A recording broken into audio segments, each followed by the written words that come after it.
प्रदेश में एक बार फिर से स्वर्ण संगठन सड़कों पर उतरे हैं।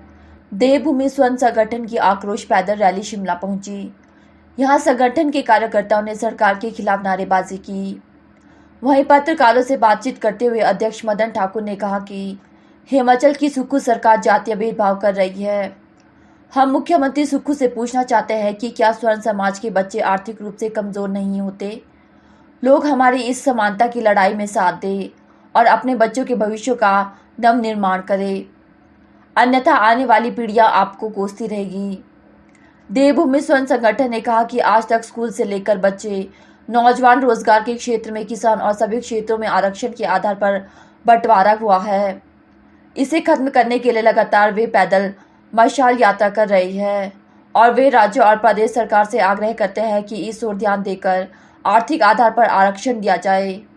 देखिए, मकसद हमारा बिल्कुल साफ है कि जिस वक्त हम लोग 17 फरवरी 2023 से हम लोग धर्मशाला से चले थे, तो हमारा वहाँ पे भी मकसद एक ही था और यहाँ पे पहुँचे हैं तो उसमें कोई तब्दीली नहीं आई। आर्थिक आधार पे आरक्षण मुख्य मकसद है।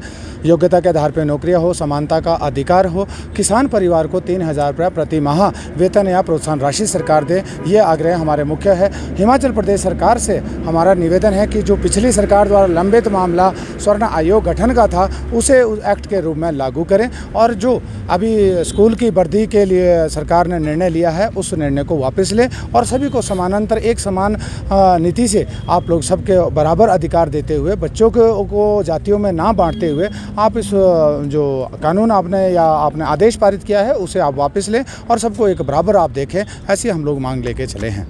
कब ये देखिए, जिस दिन 17 तारीख से हम लोग चले थे, हमारी मुख्य मांग वही थी कि आर्थिक आधार पे आरक्षण हो, योग्यता के आधार पे नौकरी हो। क्योंकि आप लोग सभी जानते हैं, मैं चाहता हूं कि आप लोग भी अपने माध्यम से आपके माध्यम से हर व्यक्ति जागरूक हो कि यदि आरक्षित वर्ग डॉक्टर हो और डॉक्टर में किसी प्रकार की कोई कमी हो, तो जब वो दवाई किसी व्यक्ति को देगा तो वो किस प्रकार की परिस्थिति से पेशेंट जाएगा, तो आप सभी लोग जानते हैं। इसलिए हम लोग चाहते हैं कि अध्यापक, डॉक्टर, प्रशासनिक सेवा और इंजीनियर में 1% भी आरक्षण ना हो।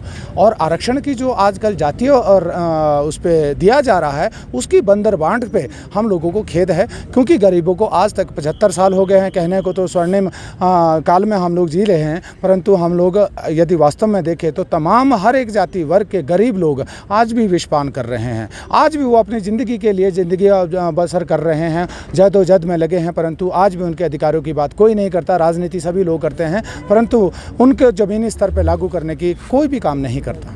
स्वर्ण आयोग की लंबे प्रयास शांतिपूर्वक रूप से आंदोलन कर सरकार के समक्ष हाथ जोड़ के निवेदन करना है। सरकार अगर नहीं मानती तो हम लोग धूप जलाने को भी तैयार है अपनी सरकार के समक्ष कि हम धूप जलाएं, सरकार से निवेदन करें। क्योंकि भगवान से बढ़ के हमारी सरकार है।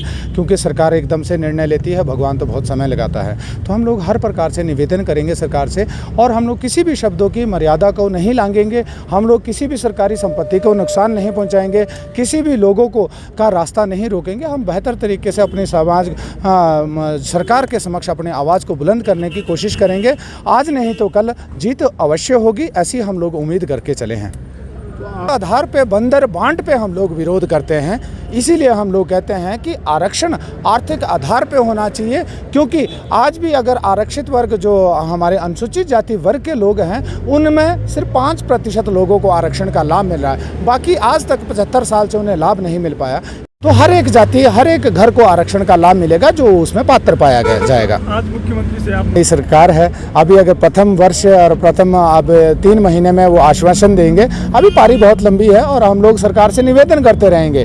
एक ना एक दिन लोग खुद समाज खड़ा होकर बताएगा। सरकार अगर हमारे साथ भी पिछली सरकार की तरह अटखेलियाँ करेगी, तो पिछली सरकार ने देखा कि 1% वोट का जो मात्र रेशो था, सत्ता से बाहर होना पड़ा। यदि सरकार चाहेगी तो साथ, अगर स्वर्णों का साथ और हर गरीब का साथ चाहेगी तो अवश्य काम करेगी।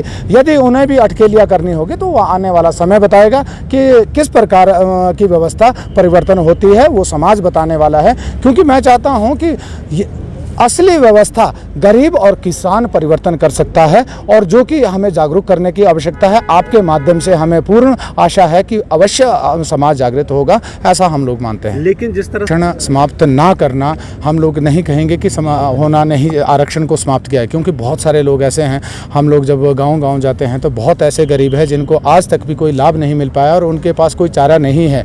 परंतु जो बंदर बांट है वो खत्म होनी चाहिए। एक क्राइटेरिया फिक्स होना चाहिए सरकार द्वारा कि इस व्यक्ति को, इतनी आय के व्यक्ति को ही आरक्षण दिया जाना चाहिए। एक बार आरक्षण परिवार को मिल जाए, उसके बाद अन्य दूसरे परिवार को आरक्षण देना चाहिए। व्यवस्था परिवर्तन फिर जो कहलाएगी। कहीं ऐसा ना हो कि ये सिर्फ आरक्षण की बातें कागजों में ही हो और ज़मीन पे ये कभी भी लागू ना हो। तो हम लोग ज़मीन पे ये लागू करवाने की हम लोग कोशिश करेंगे।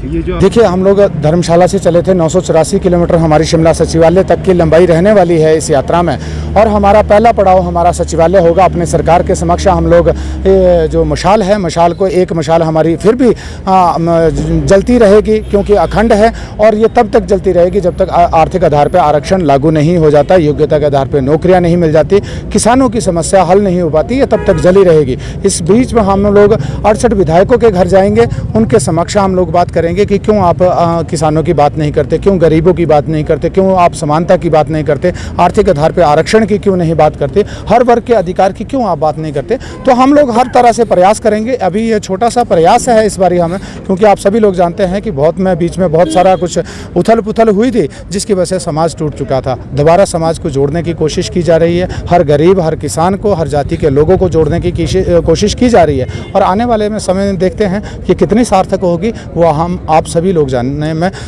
कोशिश करेंगे। और मैं उम्मीद करता हूं कि आपके द्वारा आवाज़ को बुलंद करने का जो तरीका हमारे पास है वो हमारे लिए सबसे सर्वोपरि है, और आपकी इस आवाज़ के द्वारा हम लोग हर घर तक पहुंचने की कोशिश करेंगे।